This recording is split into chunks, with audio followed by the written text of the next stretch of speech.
ಆತ್ಮೀಯ ಮತ್ತು ಗೌರವಾನ್ವಿತ ಎಲ್ಲ ಗಣ್ಯಮಾನ್ಯರೇ, ಆತ್ಮೀಯರೇ, ಈ ದಿನ ನಮ್ಮೆಲ್ಲರ ನೆಚ್ಚಿನ ನಾಯಕ, ಅಜಾತ ಶತ್ರು, ಭಾರತ ರತ್ನ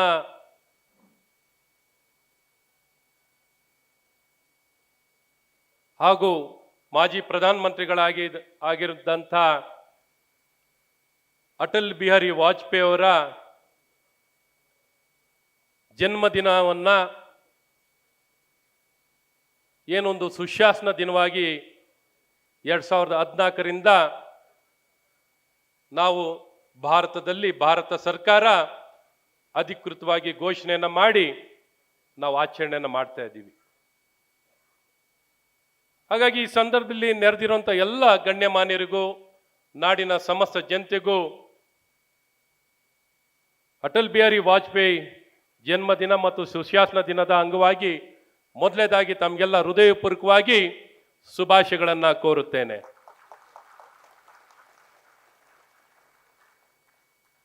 ಪ್ರತಿ ವರ್ಷನೂ ನಾವೆಲ್ಲರೂ ಸೇರಿ ತಮ್ಮೆಲ್ಲರ ಸಹಕಾರದೊಂದಿಗೆ ಬಹಳಷ್ಟು ಅರ್ಥಪೂರ್ಣಕವಾಗಿ ಸುಶಾಸನ ದಿನ, ವಾಜಪೇಯಿ ಅವರ ಜನ್ಮದಿನವನ್ನು ಆಚರಿಸುವಂಥದ್ದು ಮಾಡ್ತಾ ಇದ್ದೀವಿ. ಇವತ್ತು ಈ ವರ್ಷ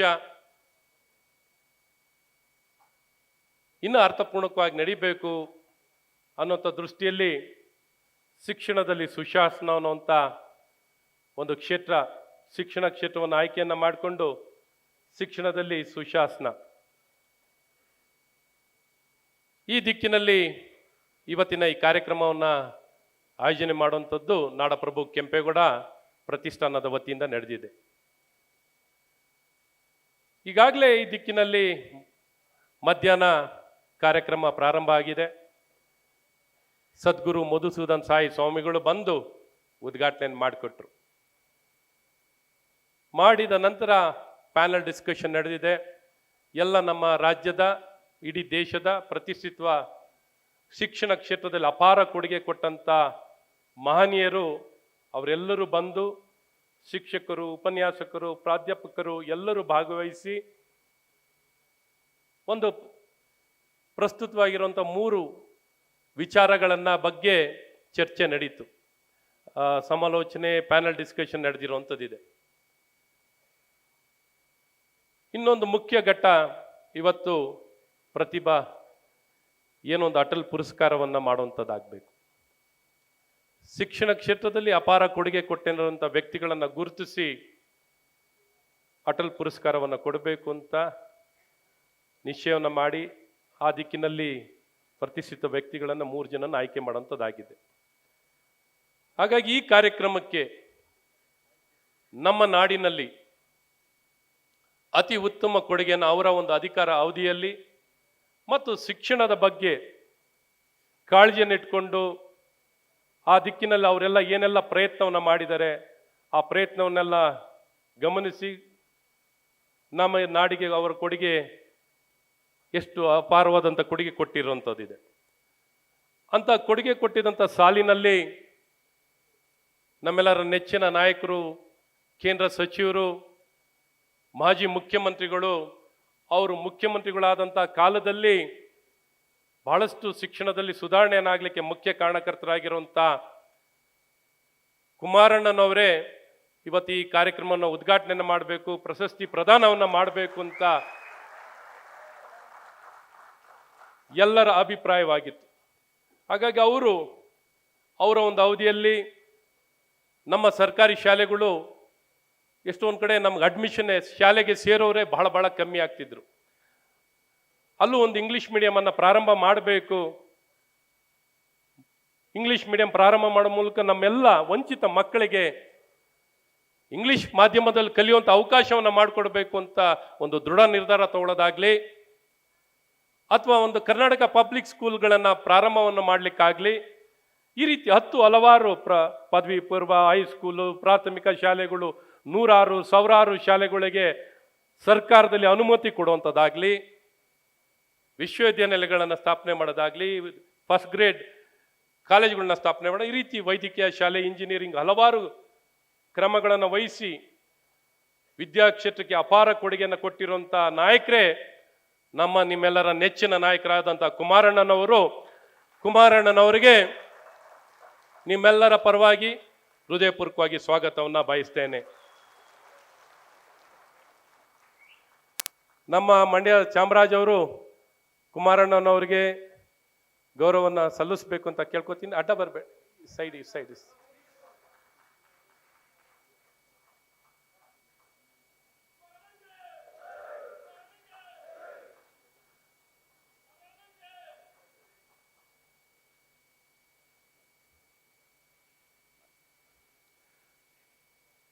ಹಾಗೆ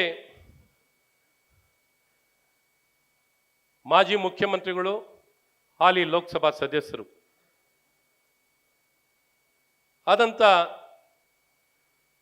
ಸನ್ಮಾನ್ಯ ಬಸವರಾಜ ಬೊಮ್ಮಾಯಿ ಸಾಹೇಬರು ಅವರ ಅವಧಿಯಲ್ಲಿ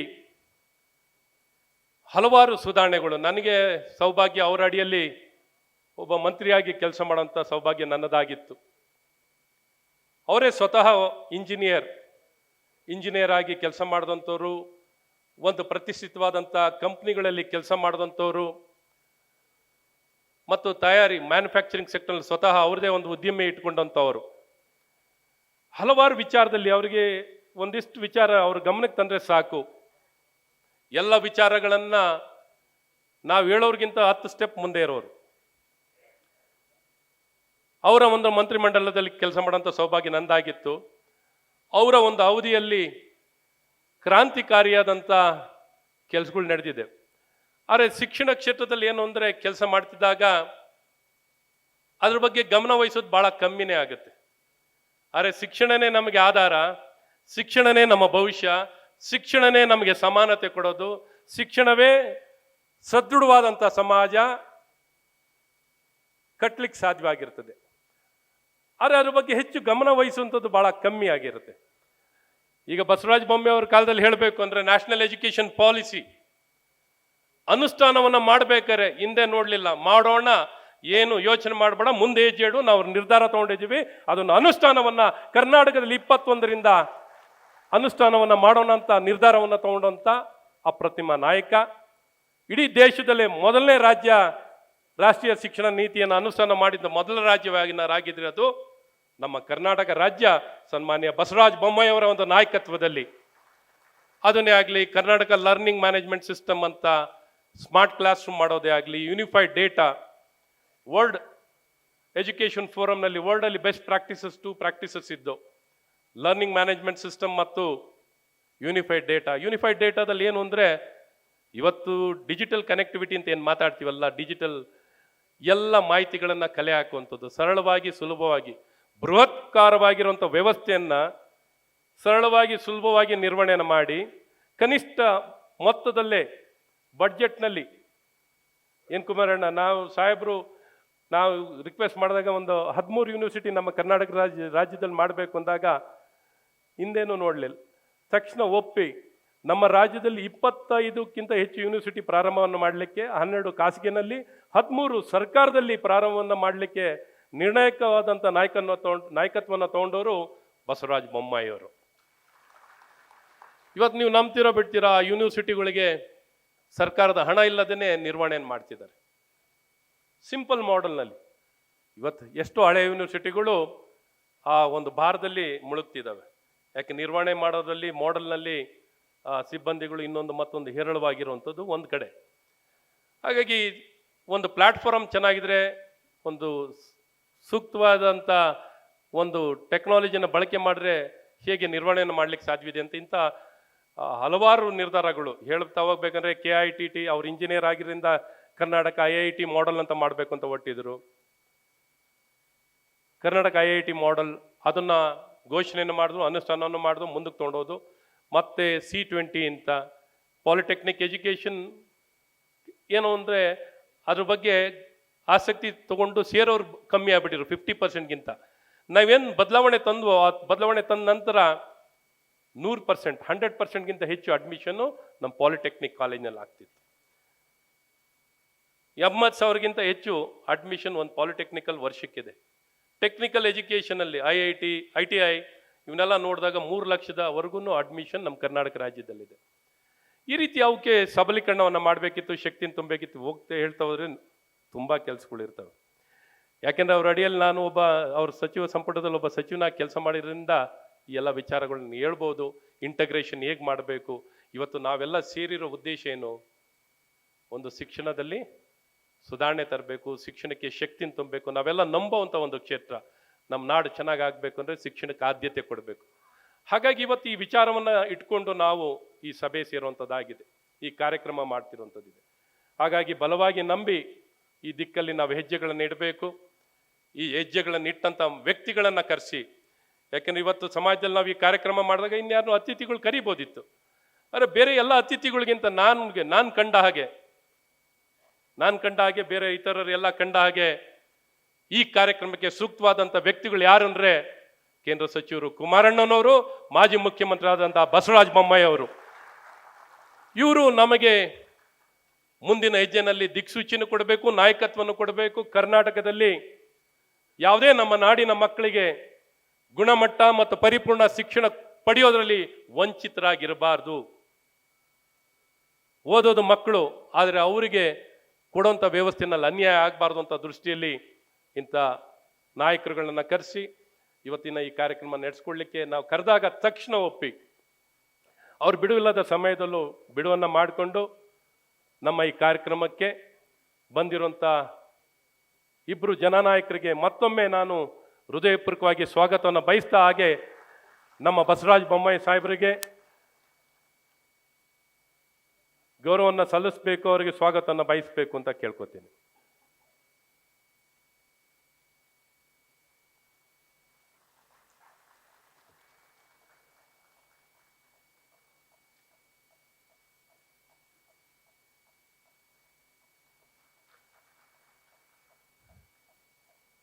ಆತ್ಮೀಯರೇ, ನಾಡಪ್ರಭು ಕೆಂಪೇಗೌಡ ಫೌಂಡೇಶನ್ನ ಅಧ್ಯಕ್ಷರು,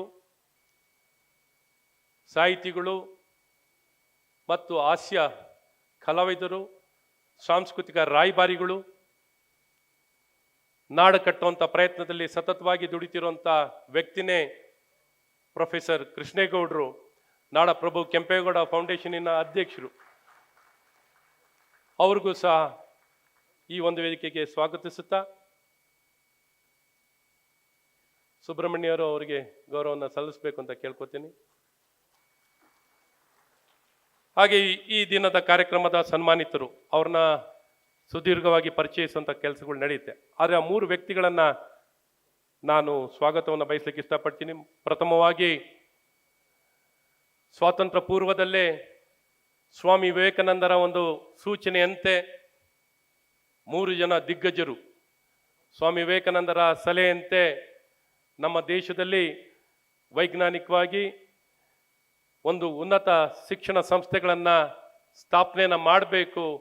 ಸ್ವಾಮಿ ವಿವೇಕಾನಂದರ ಮಾರ್ಗದರ್ಶನ ಪ್ರಕಾರವಾಗಿ ನಾಲ್ವಡಿ ಕೃಷ್ಣರಾಜ ಒಡೆಯರವರು ನಮ್ಮ ಬೆಂಗಳೂರಿನ ಮಲ್ಲೇಶ್ವರಂ ಕ್ಷೇತ್ರದಲ್ಲಿರುವಂಥ ಇಂಡಿಯನ್ ಇನ್ಸ್ಟಿಟ್ಯೂಟ್ ಆಫ್ ಸೈನ್ಸ್ಗೆ ನೆಲವನ್ನು ಕೊಟ್ಟು, ಹಣದ ಸಹಕಾರವನ್ನು ಕೊಟ್ಟು ಸ್ಥಾಪನೆ ಮಾಡಲಿಕ್ಕೆ ನಾಲ್ವಡಿ ಕೃಷ್ಣರಾಜ ಒಡೆಯರವರು ಕಾರಣಕರ್ತರಾಗಿದ್ದರು. ಹಾಗೆ JRD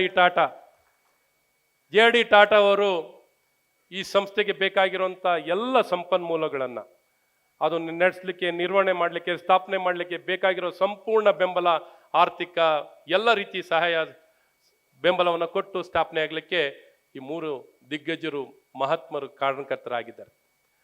ಆ ಒಂದು ಸ್ಥಾಪನೆ ಆದಂಥ ಈ ಸಂಸ್ಥೆ ಇವತ್ತು ಕರ್ನಾಟಕ ಇಷ್ಟು ಪ್ರಗತಿಯನ್ನು ಕಾಣಲಿಕ್ಕೆ, ಇಷ್ಟು ಶಕ್ತಿಯನ್ನು ಪಡಲಿಕ್ಕೆ ಆ ವಿಜ್ಞಾನ ನೆಲೆಯಿಂದಾಗಿ ಇವತ್ತು ವಿಜ್ಞಾನಕ್ಕೆ ಶಕ್ತಿಯನ್ನು ತುಂಬಿಕೊಂಡು ತದನಂತರ technologies, computer, information technology, biotechnology ಇವೆಲ್ಲ ಕಾಣಲಿಕ್ಕೆ ಆ ವಿಜ್ಞಾನದ ನೆಲೆಯಿಂದಾಗಿದೆ.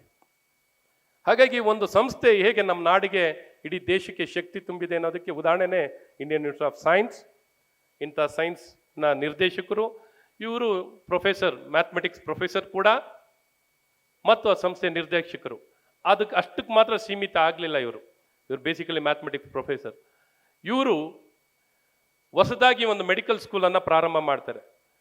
ಎಲ್ಲ ಮೆಡಿಕಲ್ ಸ್ಕೂಲ್ ಮಾಡ್ದಂಗೆ ಮಾಡಲಿಲ್ಲ ಇವರು. Life science, health science, technology ಈ ಮೂರನ್ನು ಇಂಡಿಯನ್ ಇನ್ಸ್ಟಿಟ್ಯೂಟ್ ಆಫ್ ಸೈನ್ಸಲ್ಲಿ ಇರುವಂಥ ಶಕ್ತಿನ ಮೆಡಿಕಲ್ ಸ್ಕೂಲಿಗೆ ಇಂಟಗ್ರೇಟ್ ಮಾಡಿ 1000 ಕೋಟಿಗಿಂತ ಹೆಚ್ಚು ಹಣವನ್ನು ದಾನಿಗಳಿಂದ ಹಣವನ್ನು ಪಡ್ಕೊಂಡು ಈ ವೈದ್ಯಕೀಯ ಶಾಲೆಯನ್ನು ದೇಶದಲ್ಲಿ ಎಲ್ಲೂ ಸ್ಥಾಪನೆ ಆಗದಂಥ ವೈದ್ಯಕೀಯ ಶಾಲೆ ಇದು. ವಿಜ್ಞಾನ ಸಂಶೋಧನೆಯನ್ನು ಮಾಡಿ ನಾವು ವೈದ್ಯಕೀಯ ಕ್ಷೇತ್ರದಲ್ಲಿ ಕ್ರಾಂತಿಕಾರಿಯಾದಂಥ ಸಂಶೋಧನೆ ಮತ್ತು ಚಿಕಿತ್ಸೆಯನ್ನು ಪಡಿಲಿಕ್ಕೆ ಕಾರಣಕರ್ತವಾಗುವಂಥ ಸಂಸ್ಥೆಯನ್ನು ಕಟ್ಟಲಿಕ್ಕೆ ಕಾರಣಕರ್ತರಾಗಿದ್ದಾರೆ. ಹಾಗಾಗಿ ಅವ್ರನ್ನ ಇವತ್ತು ನಾವು ಈ ಪ್ರಶಸ್ತಿಗೆ ಆಯ್ಕೆಯನ್ನು ಮಾಡಿ ಅವ್ರನ್ನ ಬರಮಾಡಿಕೊಂಡು, ಅವರು ಕೇಳಿದಾಗ ಅವರು ಒಪ್ತಾ ಇರಲಿಲ್ಲ, ನಾನು ಈ ಪ್ರಶಸ್ತಿ ಎಲ್ಲ ಬೇಡ ನನಗೆ ಅಂತ. ಆದರೆ ಅವರು ನಮ್ಮ ಮಾತಿಗೆ ಒಗ್ಗಟ್ಟು ಈ ಪ್ರಶಸ್ತಿಯನ್ನು ಪಡಿಲಿಕ್ಕೆ ನಾನು ಬರ್ತೀನಿ ಅಂತ ಅವರು ರಜದಲ್ಲಿದ್ದರು, ಬೇರೆ ಎಲ್ಲೋ ಇದ್ದರು, ಆದರೂ ಸಹ ಅದನ್ನು ಕಡಿವಾಣ ಮಾಡಿಕೊಂಡು ತಕ್ಷಣ ನಮ್ಮ ಈ ಕಾರ್ಯಕ್ರಮಕ್ಕೆ ಒಪ್ಪಿ ಬಂದಿದ್ದಾರೆ. ಅವರಿಗೆ ನಿಮ್ಮೆಲ್ಲರ ಪರವಾಗಿ ಹೃದಯಪೂರ್ವಕವಾಗಿ ಅವರ ಕೊಡುಗೆ. ಇದನ್ನೆಲ್ಲ ಅನುಕೂಲ ಪಡ್ಕೊಳ್ಳೋರು ನಾವೇ. ಯಾವ ಅಮೆರಿಕಕ್ಕೆ ಹೋಗ್ಬೇಕಾಗಿಲ್ಲ, ಇನ್ನೊಂದು ದೇಶಕ್ಕೆ ಹೋಗ್ಬೇಕಾಗಿಲ್ಲ. ಮುನ್ಸ್ವಾಮಿಯವರು ಇಲ್ಲೇ ಚಿಕಿತ್ಸೆ. ಹಾಗೆ ನಮ್ಮ ಮೈಸೂರು ಜೋಗಿಯವರು ಸನ್ಮಾನ ಮಾಡ್ತಿದ್ದಾರೆ. ಹಾಗೆ ಡಾಕ್ಟರ್ ಚಂದ್ರಶೇಖರ್ ಶೆಟ್ಟಿಯವರು ಕಣ್ಣಿನ ತಜ್ಞರು, ಮಿಂಟೋ ಹಾಸ್ಪಿಟಲ್ ಡೈರೆಕ್ಟರ್ ಆಗಿರು, ರಾಜೀವ್ ಗಾಂಧಿ ಯೂನಿವರ್ಸಿಟಿ ಆಫ್ ಸೈನ್ಸ್ನ VC, ಆದಿಚುಂಚನಗಿರಿ ಯೂನಿವರ್ಸಿಟಿ VC, ದೇವರಾಜಸ್ ಯೂನಿವರ್ಸಿಟಿಯ VC ಆಗಿ ಇವತ್ತು VC ಫೋರಮಿನ ಅಧ್ಯಕ್ಷರು. ಸರಳ ಸಜ್ಜನಿಕೆ, ಪ್ರಾಮಾಣಿಕತೆ ಅನ್ನುವಂಥದ್ದು ನಮ್ಮ ಡಾಕ್ಟರ್ ಚಂದ್ರಶೇಖರ್ ಶೆಟ್ಟಿಗಳಲ್ಲಿ ನೋಡಬಹುದು. ಅವರು ನನಗೆ ಗುರುಗಳು ಕೂಡ.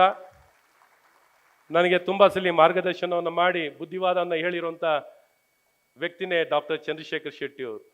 ಹಾಗಾಗಿ ಅವರು ನಮ್ಮ ಆಹ್ವಾನವನ್ನು ಸ್ವೀಕರಿಸಿ ಈ ಪ್ರಶಸ್ತಿಗೆ ಪ್ರಧಾನರಾಗಬೇಕು ಅಂತ ಕೇಳ್ಕೊಂಡಾಗ ಒಪ್ಪಿ ಈ ಕಾರ್ಯಕ್ರಮಕ್ಕೆ ಬಂದಿದ್ದಾರೆ. ಅವರಿಗೆ ಹೃದಯಪೂರ್ವಕವಾಗಿ ಸ್ವಾಗತವನ್ನು ಬಯಸ್ತೇನೆ.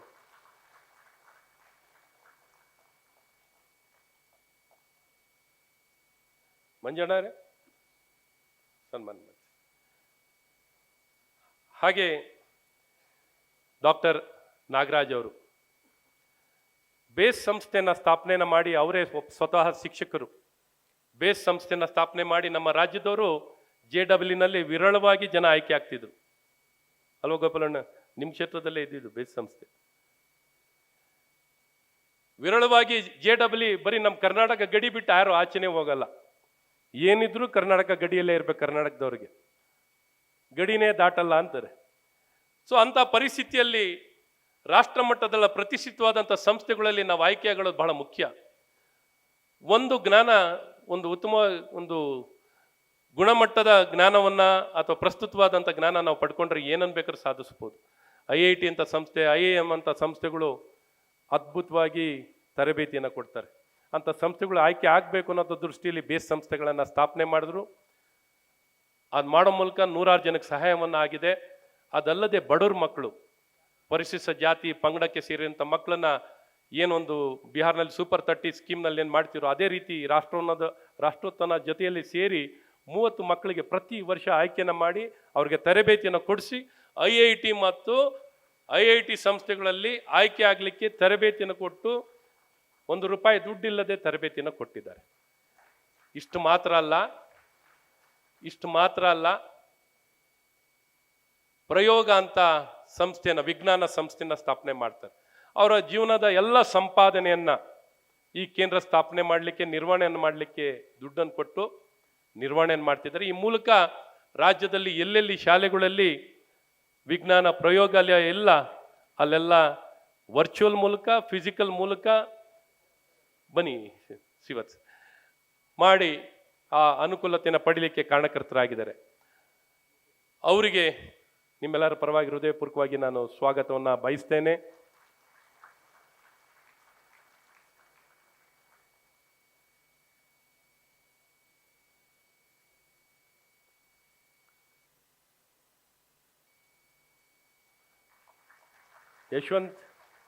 ಯಶವಂತ್ ಅವರು ಡಾಕ್ಟರ್ ನಾಗರಾಜ್ ಅವರಿಗೆ ಸನ್ಮಾನವನ್ನು ಮಾಡ್ತಿದ್ದಾರೆ.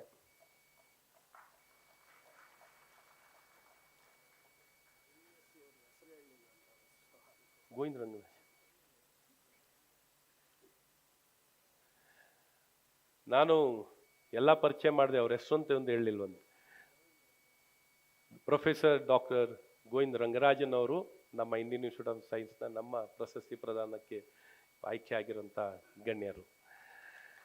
ಹಾಗೆ ಈ ಕಾರ್ಯಕ್ರಮಕ್ಕೆ ತಮ್ಮ ಬಿಡುವಿಲ್ಲದ ಸಮಯದಲ್ಲೂ ನಮ್ಮ ಜನಪ್ರಿಯ ಜನನಾಯಕರುಗಳು ಎಲ್ಲರ ಜೊತೆ ನಾವು ಸೇರಿ ಶಿಕ್ಷಣಕ್ಕೆ ಆದ್ಯತೆಯನ್ನು ಕೊಡಬೇಕು ಅನ್ನೋ ದೃಷ್ಟಿಯಲ್ಲಿ ನಮ್ಮೆಲ್ಲರ ನೆಚ್ಚಿನ ಮಹಾಲಕ್ಷ್ಮಿ ಲೇಔಟಿನ ಶಾಸಕರಾಗಿರುವಂಥ ಗೋಪಾಲಣ್ಣನವರು, ಅವರು ಅಷ್ಟೇ ಶಿಕ್ಷಣ ಕ್ಷೇತ್ರದಲ್ಲಿ ಅದ್ಭುತವಾಗಿ ಕೆಲಸ ಮಾಡ್ತಿದ್ದಾರೆ. ಅವ್ರ ಕ್ಷೇತ್ರದಲ್ಲಿ ಎಲ್ಲ ಸರ್ಕಾರಿ ಶಾಲೆಗಳನ್ನು ಕಾಲೇಜುಗಳನ್ನು ಅಭಿವೃದ್ಧಿ ಮಾಡಿದ್ದಾರೆ.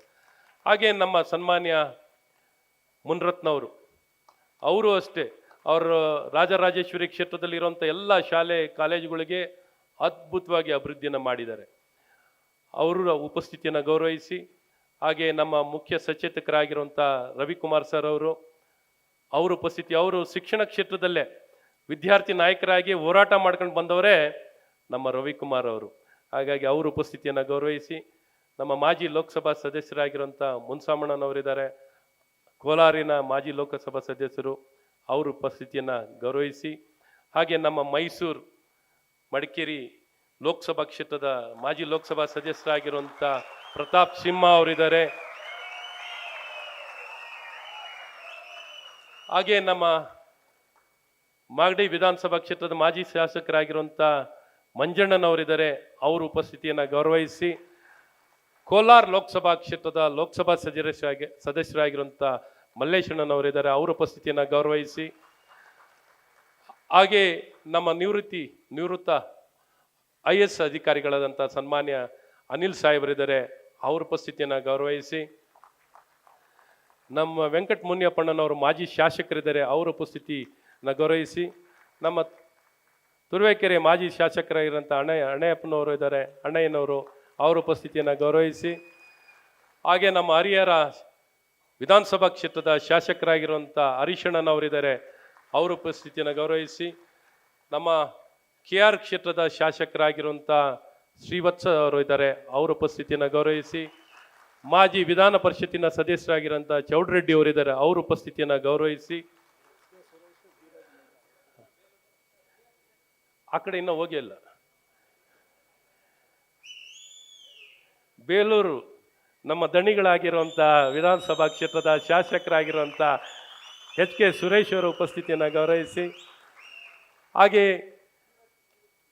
ನಮ್ಮ ಯುವ ನಾಯಕರು, ಜನನಾಯಕರು, ಬುದ್ಧಿವಂತರು, ಹಾಗೆ ದೊಡ್ಡಬಳ್ಳಾಪುರ ವಿಧಾನಸಭಾ ಕ್ಷೇತ್ರದ ಶಾಸಕರಾಗಿರುವಂಥ ಧೀರಜ್ ಮುನ್ರಾಜ್ ಅವರು,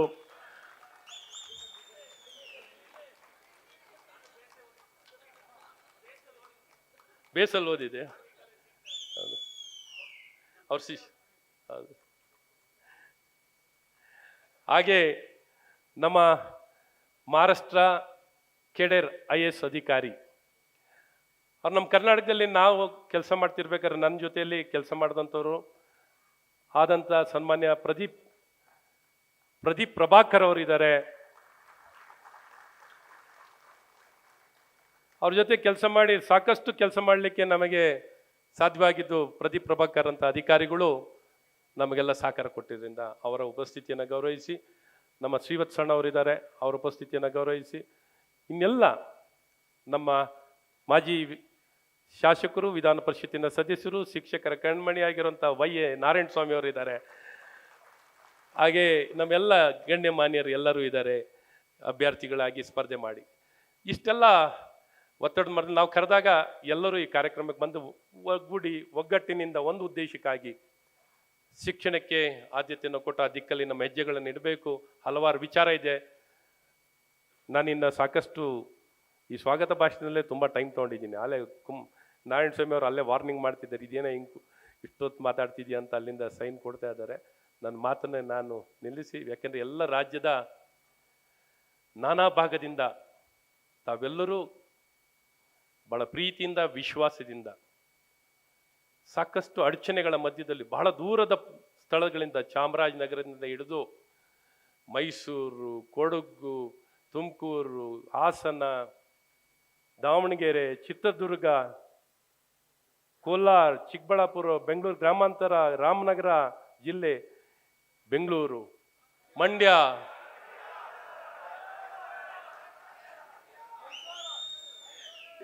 ನಿಮ್ಮ ಮಂಡ್ಯದವ್ರಿಗೆ ಏನು ಹೇಳಂಗೆ ಅಲ್ವಲ್ಲ, ನೀವೇ ಇಲ್ಲ ಕಣ್ರ. ಮಂಡ್ಯ, ಮೈಸೂರು ಎಲ್ಲ ಇನ್ನು ಎಷ್ಟಲ್ಲಿ ಹೇಳನಪ್ಪ ನಿನ್ಗೆ ಮೈಸೂರ? KRP ನಾವು ಮಂಡ್ಯದಲ್ಲಿ ಇದ್ದೀರೋ ಇನ್ನೆಲ್ಲಿ ಬೇರೆ ಕಡೆ ಇದ್ದೀರಾ? ಈ ರೀತಿ ಎಲ್ಲರೂ ಕುಮಾರಣ್ಣ ಮಧ್ಯಾಹ್ನನೇ ಬಂದ್ಬಿಟ್ಟವ್ರೆ. ಮಧ್ಯಾಹ್ನನೇ ಬಂದು ಬಸವಣ್ಣ ನೀವಿಬ್ರು ಬರ್ತೀರಂತ ಇಬ್ರು ಎಲ್ಲರೂ ಮಧ್ಯಾಹ್ನನೇ ಬಂದ್ಬಿಟ್ಟಿದ್ದಾರೆ. ಸೊ ಇವತ್ತು ನಿಮ್ಮ ಮಾತು ಕೇಳೋಕ್ಕೆ ನಾನು ಈ ಮಧ್ಯದಲ್ಲಿ ಬರಬಾರ್ದು, ಅಡಚಣೆ ಆಗಬಾರ್ದು. ಸೊ ಹಲವಾರು ವಿಚಾರ ಇದೆ. ಶಿಕ್ಷಣ ಒಂದು ಸಮುದ್ರ ಇದ್ದಾಗೆ. ನಮ್ಮ ಪ್ರಯತ್ನ ಮೊದಲನೇ ಆದ್ಯತೆ ಶಿಕ್ಷಣಕ್ಕೆ ಕೊಡೋಕ್ಕೆ ನಾವೆಲ್ಲರೂ ಸೇರಿ ಕೆಲಸ ಮಾಡಬೇಕು. ಇವತ್ತು ಸೇರಿರೋದು ಕೇವಲ ಒಂದು ಕಾರ್ಯಕ್ರಮವಾಗಿ ನಾವೇನು ಸೇರಿಲ್ಲ, ಒಂದು ಸದುದ್ದೇಶ. ನಿಮ್ಮೆಲ್ಲರ ಭಾವನೆ ನಾಡನ್ನು ಸದೃಢವಾಗಿ ಕಟ್ಟಲಿಕ್ಕೆ ನಮ್ಗೆ ಏಕೈಕ ಮಾರ್ಗ. ಇವತ್ತು ಕರ್ನಾಟಕ ಇಡೀ ಭಾರತದಲ್ಲಿ, ಇಡೀ ವಿಶ್ವದಲ್ಲಿ ಎದ್ದು ಕಾಣ್ತಿರೋದು ಯಾಕೆ ಹೇಳಿ? ಯಾಕೆ ಎದ್ದು ಕಾಣ್ತಿದೆ? ಸೊ ಈ ಶಿಕ್ಷಣದಿಂದ ಗುಣಮಟ್ಟದ ಶಿಕ್ಷಣ ಆಗಿ ಪರಿಪೂರ್ಣ ಶಿಕ್ಷಣ ಆಗಬೇಕು. ಇವತ್ತು ಬೆಳಗ್ತಿದ್ದಾರೆ ಒಂದು ಮಟ್ಟದಲ್ಲಿ, ಒಂದು ಕೆಲವೇ ಜನ ಬೆಳಗ್ತಿದ್ದಾರೆ. ಇವತ್ತು ಇಡೀ ಕರ್ನಾಟಕ ಬೆಳಗಬೇಕು ಅಂತ, ಪ್ರತಿಯೊಂದು ಮನೆನೂ ಬೆಳಗಬೇಕು, ಪ್ರತಿಯೊಬ್ಬ ವ್ಯಕ್ತಿನೂ ಬೆಳಗಬೇಕು. ಆ ರೀತಿ ಎಲ್ಲರಿಗೂ ಶಿಕ್ಷಣ, ಗುಣಮಟ್ಟದ ಶಿಕ್ಷಣ ಸಲ್ಲಬೇಕು, ಎಲ್ಲರಿಗೂ ಸಲ್ಲಬೇಕು. ಅದು ಕುಗ್ರಾಮವಾಗಿರಲಿ, ಎಲ್ಲೇ ಇರಲಿ, ಏನೇ ಇರಲಿ, ಎಲ್ಲರಿಗೂ ಗುಣಮಟ್ಟದ ಶಿಕ್ಷಣ ಸಿಗಬೇಕು. ಹಾಗಾಗಿ ಎಲ್ಲ ಒಂದು ಕಡೆ ಬಂದು ಬೇರೆ ಎಲ್ಲ ಊರು ಬಿಟ್ಟು ಊರಿಂದ ಬಂದು ಶಿಕ್ಷಣ ಪಡೆಯುವಂಥ ಸಂಕಷ್ಟದಲ್ಲಿ ಆಗಬಾರ್ದು, ಕಷ್ಟ ಪರಿಸ್ಥಿತಿಯಲ್ಲಿ ಆಗಬಾರ್ದು. ಎಲ್ಲ ಕಡೆನೂ ಅದು ದೊರಕಬೇಕು, ಸಿಗಬೇಕು ಅನ್ನೋಂಥ ದೃಷ್ಟಿಯಲ್ಲಿ ನಾವು ವ್ಯವಸ್ಥೆನ ಕಟ್ಟಬೇಕು. ಪಕ್ಷಾತೀತವಾಗಿ, ಸರ್ಕಾರಾತೀತವಾಗಿ. ಸರ್ಕಾರ ಯಾರೇ ನಿರ್ವಹಣೆ ಮಾಡಲಿ, ನಾವೆಲ್ಲರೂ ಸರ್ಕಾರ ಅಂದಾಗ ಕೈ ಜೋಡಿಸಿ ಆ ದಿಕ್ಕಿನಲ್ಲಿ ಕೆಲಸ ಮಾಡಬೇಕು. ಇದರಲ್ಲಿ ಗೊಂದಲ ನಿರ್ಮಾಣ ಮಾಡಬಾರ್ದು. ಇದು ನಮ್ಮ ಭವಿಷ್ಯದ ಪ್ರಶ್ನೆ ಅಲ್ಲ, ಈ ನಾಡಿನ 7.5 ಕೋಟಿ ಜನರ ಭವಿಷ್ಯ. ಹಾಗಾಗಿ ಯಾವುದೇ ಸರ್ಕಾರ ಇರಲಿ, ಜನರ ಜೀವನ ಮತ್ತು ವಿದ್ಯಾರ್ಥಿಗಳ ಜೀವನ ಜೊತೆ ಯಾರು ಚೆಲ್ಲಾಟ ಆಡಬಾರ್ದು. ಬಹಳ ಸ್ಪಷ್ಟವಾಗಿ ಅದನ್ನು ಅರ್ಥ ಮಾಡ್ಕೊಳ್ಳುವಂಥದ್ದು ಆಗಬೇಕು ಅನ್ನೋಂಥದ್ದು ನಮ್ಮ ಪ್ರಯತ್ನ.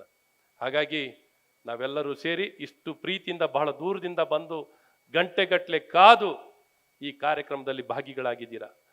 ಪ್ರತಿ ವರ್ಷವೂ 2 ಕಾರ್ಯಕ್ರಮ, ನಾಡಪ್ರಭು ಕೆಂಪೇಗೌಡರ ಜಯಂತಿ ಮತ್ತು ಅಟಲ್ ಬಿಹಾರಿ ವಾಜಪೇಯಿ ಅವರ ಜಯಂತಿಗೆ ತಾವೆಲ್ಲರೂ ಬಂದು ಭಾಗವಹಿಸ್ತಾ ಇದ್ದೀರಾ.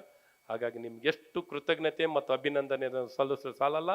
ನಿಮ್ಮ ಶಕ್ತಿ, ಆಶೀರ್ವಾದ ಸದಾಕಾಲ ಇರಬೇಕು ಅಂತ ಕೇಳ್ಕೊಂಡು ನಿಮಗೆಲ್ಲ ಶುಭವನ್ನು ಕೋರ್ತೀನಿ. ನನ್ನ ಮಾತಿಗೆ ವಿರಾಮವನ್ನು ಕೋರ್ತೀನಿ.